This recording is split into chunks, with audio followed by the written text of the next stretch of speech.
Bonjour et bienvenue dans Une graine germe, le podcast qui laisse la place à chaque petite graine de germer, chaque petite idée d'évoluer pour devenir une grande action.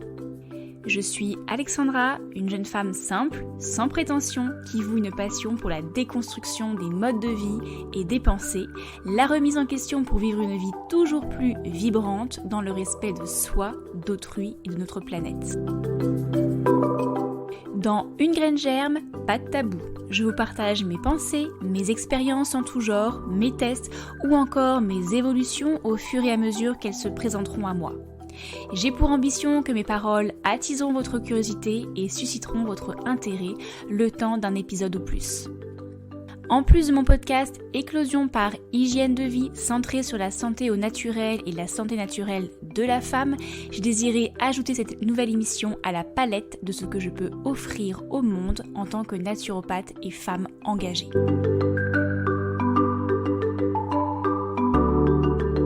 Alors, quelle nouvelle graine a bien pu encore germer dans ma tête ? Bonne écoute !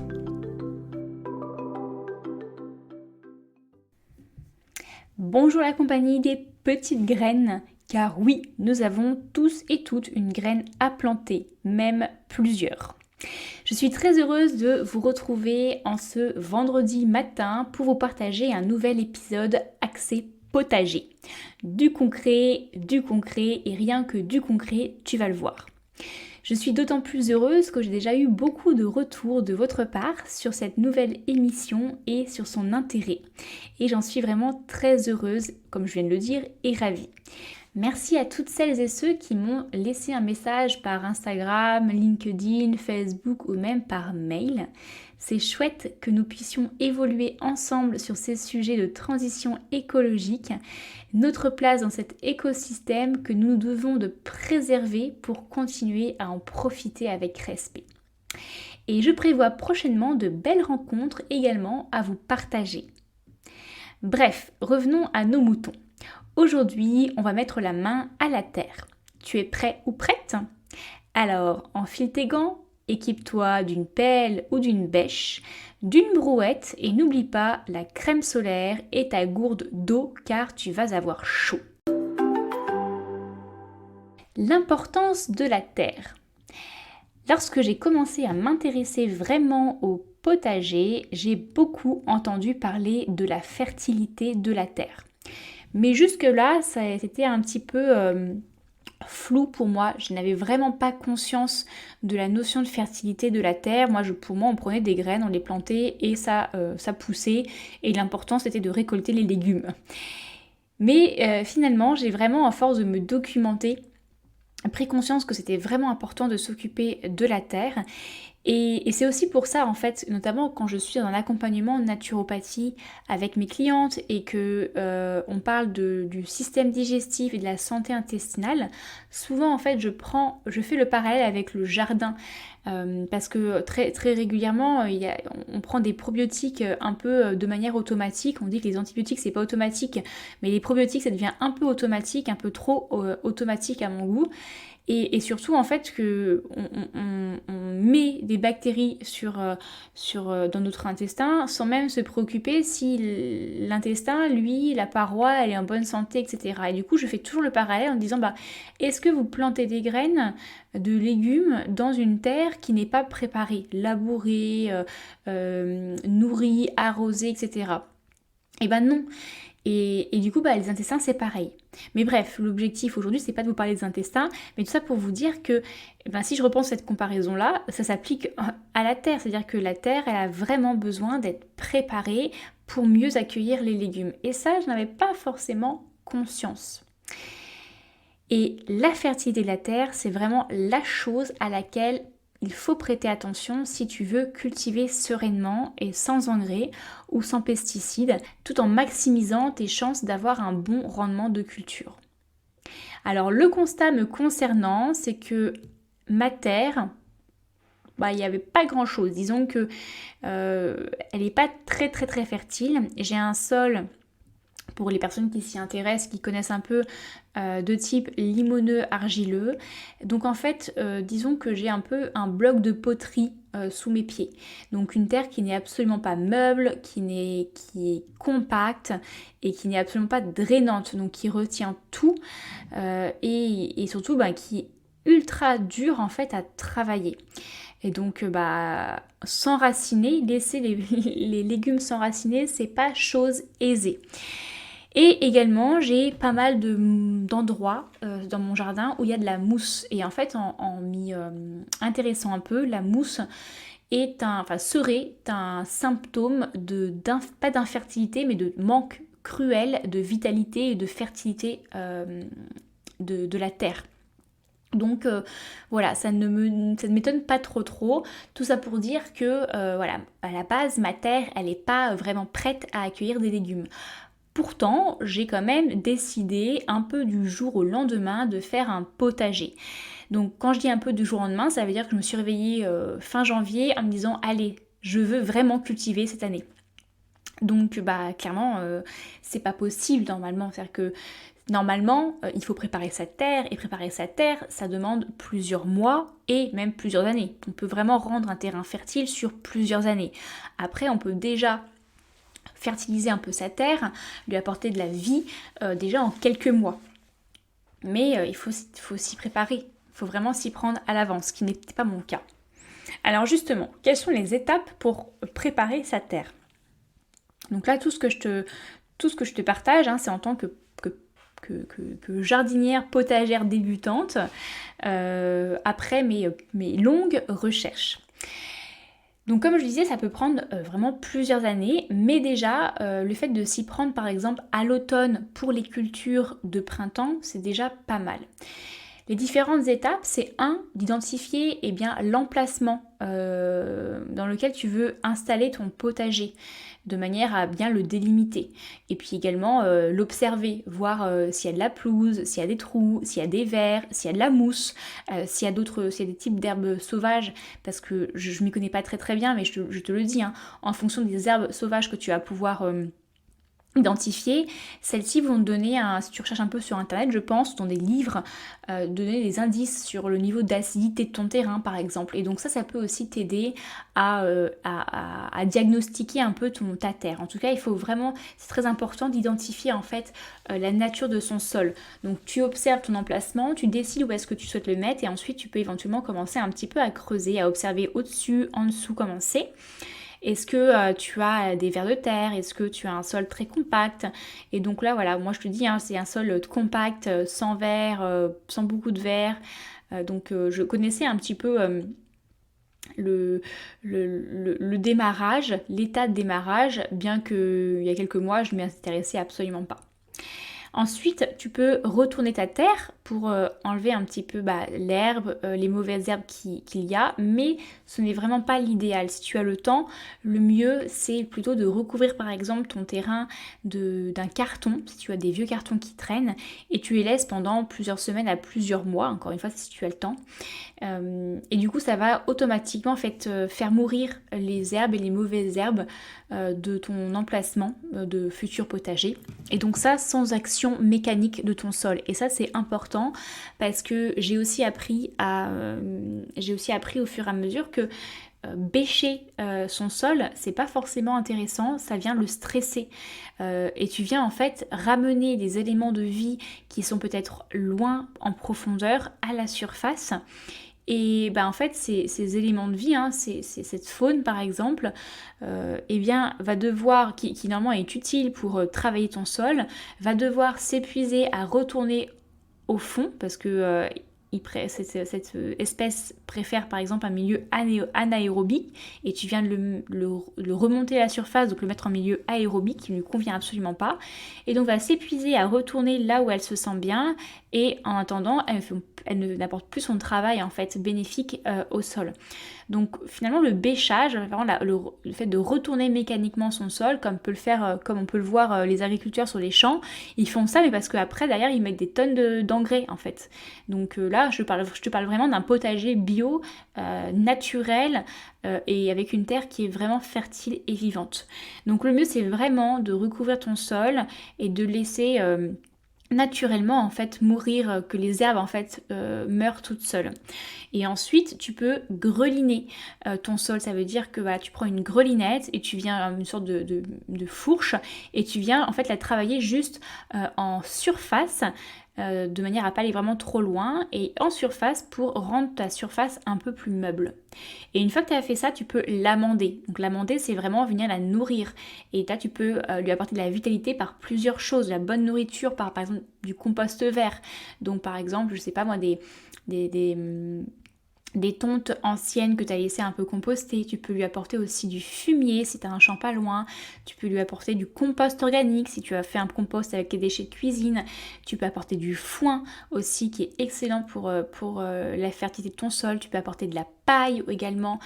Bref, un mélange en fait de substances azotées et carbonées, potentiellement aussi riches en potassium, qui va venir en fait nourrir ton sol et apporter de la vie. Au fur et à mesure que tu vas faire ça, en fait, tu vas voir que ta terre va devenir un peu plus noire, un peu plus meuble, avec des vers de terre, etc.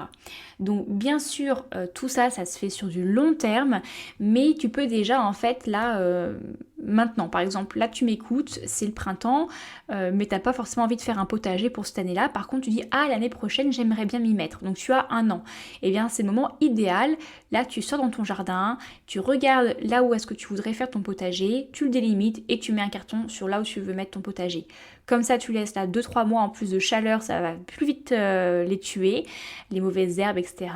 D'ici 2-3 mois, voire même avant, hein, tu vérifies, hein, tu surveilles, tu peux commencer à la greliner et ensuite à l'amender. Tu lui mets des tontes de pelouse, de la paille, du foin, du compost, du fumier, voilà, plein de choses comme ça, des feuilles mortes, des branchages, voilà, plein de choses naturelles qui va venir en fait vraiment la fertiliser. Tu recouvres de paille si tu peux en avoir pour protéger tout ça et que ça reste bien et que ça s'envole pas. Et là tu laisses faire le temps. En fait, tu laisses faire tout simplement la nature. Et tu laisses ça comme ça et l'année prochaine, tu verras, tu pourras dépailler et tu verras que tu auras déjà un compost qui se sera créé. Tu verras que tu auras un peu plus de matière vivante. Peut-être que tu auras des insectes à l'intérieur et ça, c'est très très très bon signe. Enfin bref, tu le vois bien, entre janvier et là, avril, et bien il s'est pas passé plusieurs mois. Donc du coup, j'ai fait des bacs potagers. Je t'ai d'ailleurs expliqué pourquoi utiliser des bacs potagers, etc. Et bien ça, c'est l'épisode précédent de la série potager. Donc je te laisse aller l'écouter si tu souhaites te demander est-ce que tu fais des carrés potagers, est-ce que tu fais un potager en pleine terre ou non. Dans cet épisode, je t'explique absolument tout. Donc maintenant que j'ai fait mes bacs, comment je remplis mes bacs potagers ? Alors, tout d'abord, pour faire mes bacs, j'ai ratissé mes mauvaises herbes et ma mousse. Donc j'ai pas forcément bêché parce que je l'ai appris un petit peu en même temps, j'ai pioché, c'est-à-dire que je suis vraiment restée en surface histoire de juste enlever les pelotes de pelouse et de mousse et de champignons que j'avais à la surface. Donc j'ai vraiment délimité et ensuite j'ai construit mes bacs. Donc pour la construction de bacs, là je t'invite à aller rejoindre ma chaîne YouTube que je te mettrai en barre de description parce que je suis en train de monter la vidéo où je réalise mes bacs et je t'explique vraiment comment je réalise mes bacs. Donc elle sortira bientôt. Je ne sais pas encore quand est-ce que je sors la vidéo par rapport à cet épisode de podcast, mais grosso merdo, tu peux t'abonner à ma chaîne YouTube et tu seras notifié de sa sortie qui ne devrait pas trop traîner. Une fois que j'ai construit mes bacs, que j'ai reposé donc du coup sur ma terre sans l'herbe que j'avais pioché au préalable, eh bien j'ai ajouté des branchages. Des branchages, pourquoi ? Parce que en fait le fait d'apporter un peu de bois, ça permet de mieux drainer l'eau, ça permet en fait de retenir l'eau. Donc c'est vraiment la première couche que j'ai mis tout au fond de mon bac. Ensuite j'ai rajouté des feuillages donc des feuilles mortes que j'ai pu récupérer d'une forêt que j'ai juste à côté. J'ai aussi rajouté de la tonte d'herbes fraîches. que je venais juste de tondre pour apporter de la matière organique, vivante. J'ai ensuite mis de la terre végétale que je suis allée prendre sur un chantier de construction à côté de chez moi. J'ai réussi à avoir de la terre végétale de construction gratuitement d'une personne qui en avait beaucoup trop, et donc du coup j'ai fait une vingtaine de kilomètres de brouette aller-retour pour ramener toute cette terre.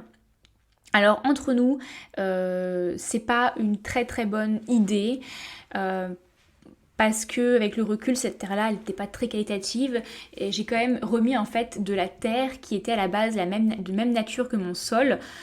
Puisque c'est une construction qui se fait pas très très loin de chez moi. En fait c'est de la terre un peu argileuse, donc j'ai rempli mes bacs avec de la terre compacte en fait. Donc voilà, c'est un peu les choses que je reproche à ce que j'ai fait, hein, l'erreur que j'ai dû commettre, je pense. Alors je le verrai plus tard, voir si mes légumes poussent, mais bon, voilà, je pense que j'ai fait une erreur en prenant ce type de terre. Ou peut-être en mettant beaucoup trop. J'aurais préféré, il aurait mieux fallu que je prenne une terre plus meuble, de meilleure qualité, que j'achète, etc. Mais c'est vrai que là, j'ai voulu faire au moins cher, au plus pratique, au plus local également. On verra bien. J'ai quand même rajouté du vieux compost que j'ai trouvé dans mon jardin. Il faut savoir que j'ai acheté une maison. Au fond du jardin, il y avait tout un tas de déchetterie. Voilà, il y avait un mélange de téléphones, de trucs en plastique, mais aussi de tontes d'herbe, etc. Donc au final, en faisant le tri de tout ça, je me suis rendu compte qu'il y avait quand même déjà un compost qui était fait, que je pense depuis plusieurs années. Donc je me suis dit ça peut être intéressant quand même de l'utiliser parce que mon compost actuel organique n'est pas suffisamment mûr pour être utilisé. Donc je me suis dit voilà, ça peut être intéressant. Quand j'ai mis les mains dedans un peu, j'ai vu qu'il y avait quelques vers, quelques cloportes. Donc je me suis dit il y a un peu de vie quand même, hein. Donc ça fera pas de mal d'apporter un petit peu cet engrais naturel dans mes bacs. Donc j'ai rajouté aussi ça, j'ai mélangé avec ma terre végétale, j'ai rajouté aussi de la terre de forêt. Donc comme je disais, j'ai une forêt juste à côté de chez moi et vraiment à 2 pas de brouette. Et du coup, en fait, dans une forêt, l'avantage, c'est que les herbes, les feuilles mortes tombent sur le sol et ça fertilise le sol. Et en fait, en ratissant un petit peu les feuilles, je me suis rendu compte qu'en dessous il y avait de la terre, mais d'une terre noire avec des vers, hyper meuble, hyper poudreuse. Et je me suis dit waouh, c'est génial. Donc j'ai rajouté un peu de terre de forêt également. Mais bon, il n'y avait pas suffisamment, donc j'ai dû rajouter par-dessus également ma terre végétale de construction.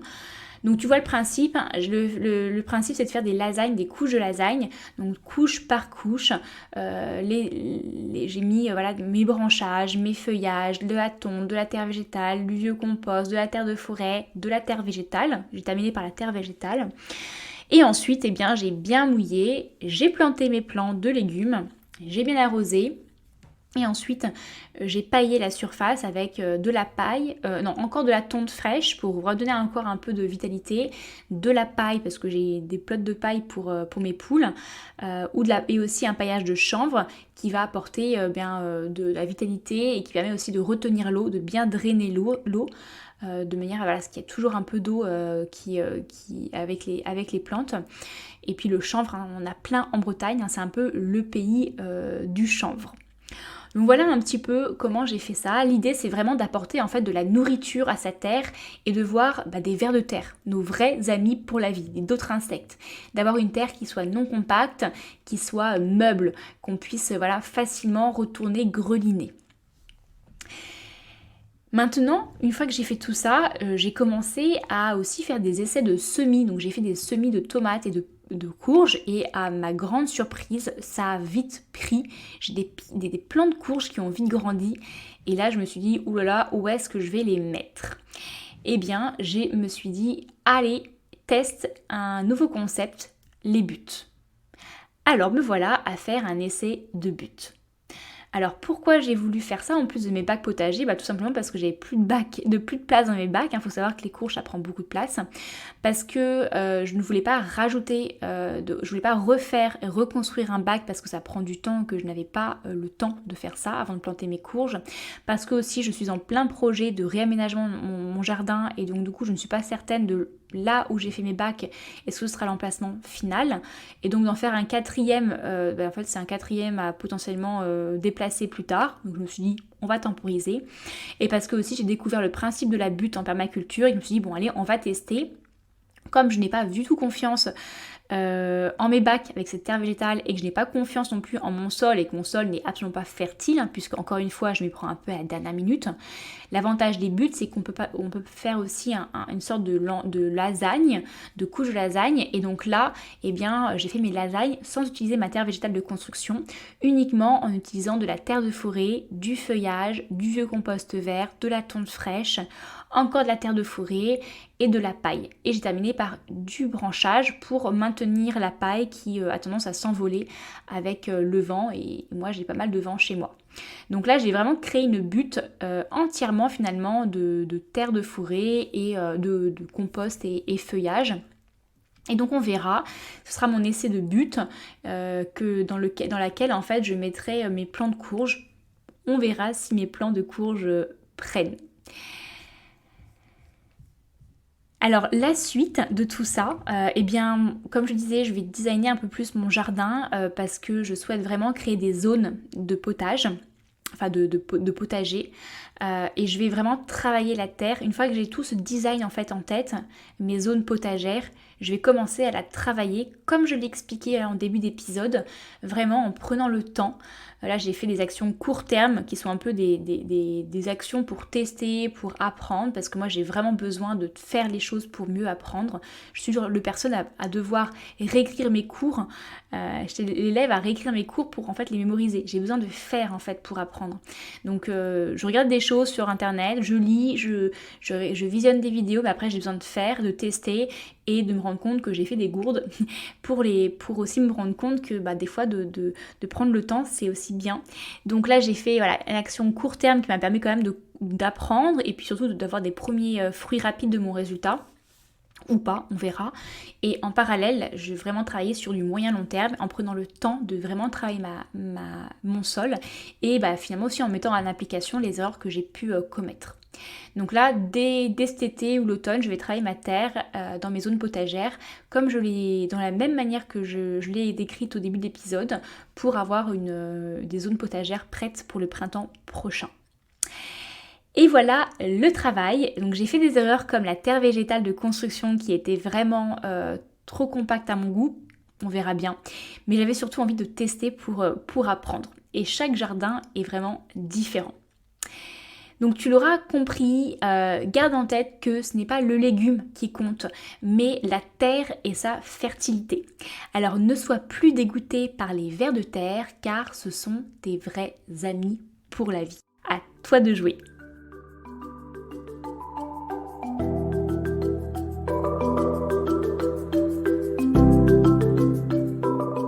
Toi aussi, tu aurais une pensée à partager ou peut-être tu es en désaccord avec ce que je viens de dire? Alors contacte-moi que l'on en discute autour du micro. Autant que notre discussion profite au plus grand nombre. Et on ne cesse jamais d'apprendre et d'évoluer. Tu aimes cette émission et tu penses qu'elle peut être utile à d'autres personnes? N'hésite pas à la partager au plus grand nombre, à tes amis, à ta famille ou encore à tes collègues. Ce podcast est réalisé avec tout mon cœur et doit son existence à toutes ces magnifiques personnes qui lui sont fidèles depuis ses débuts. Pour contribuer de façon ponctuelle ou mensuelle afin que ce podcast gratuit, indépendant et sans publicité continue à vous inspirer et à remuer des choses dans votre tête, vous pouvez réaliser un don sur mon compte Tipeee dont le lien sera en description. Et à présent, je laisse cette petite graine germer dans votre tête et je vous dis à bientôt pour semer une nouvelle graine.